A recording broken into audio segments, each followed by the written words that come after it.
নির্বাচনের রোডম্যাপ আসছে আগামী সপ্তাহে। ভোট থেকে ফলাফলের গেজেট প্রকাশ পর্যন্ত নির্দেশনা থাকছে এই রোডম্যাপে। এই তথ্য জানিয়েছেন নির্বাচন কমিশন সচিব আক্তার হোসেন। তিনি জানিয়েছেন, ভোটার তালিকা, সীমানা নির্ধারণ, দল নিবন্ধন, নির্বাচনী আইনের সংস্কার, দল ও অংশীজনের সঙ্গে সংলাপ, আইন শৃঙ্খলা সভা সহ তফসিলের আগে পরে ভোটের যাবতীয় কিছু জানানো হবে এই রোডম্যাপের মাধ্যমে। নতুন ব্লেন্ডে আরো রিচ অ্যারোমায় সেলন ফ্যামিলি ব্লেন্ড টে।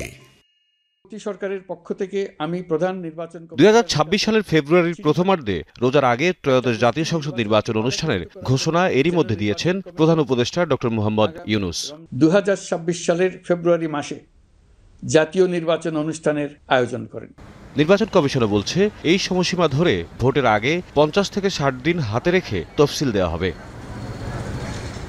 নবম সংসদ নির্বাচনের আগে 2007-08 সাল থেকে কাজের অগ্রগতি তুলে ধরে রোডম্যাপ প্রকাশের রেওয়াজ চলে আসছে। সর্বশেষ দ্বাদশ সংসদ নির্বাচনের 1.5 বছর আগে 2022 সালে সেপ্টেম্বরে রোডম্যাপ দিয়েছিল তৎকালীন ইসি। বর্তমান ইসিও এই ধারাবাহিকতা বজায় রাখছে।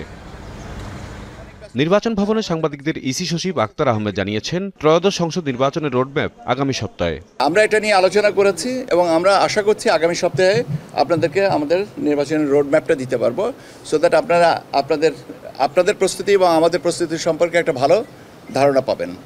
রোডম্যাপে কি কি থাকছে সেসবও উল্লেখ করেন ইসি সচিব। বিধিজনের সঙ্গে সংলাপ, আপনাদের সাথে সংলাপ ইত্যাদি, যেটা আইনবিধি সংশোধনের সম্পর্কে যাবতীয় তথ্যগুলো আপনাদের ওখানে দেওয়া হবে।